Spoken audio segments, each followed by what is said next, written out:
मदतीला नव्हता हपल्यांचा हात ग, त्यावेळी दिली आई तूच साथ ग, मग उपकार तुझे आई कसे फेडू ग.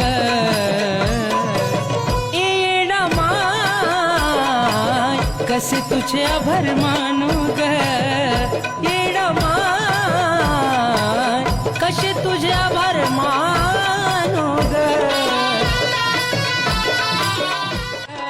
मदतीला नव्हता हपल्यांचा हात ग, त्यावेळी दिली आई तूच साथ ग, मग उपकार तुझे आई कसे फेडू ग.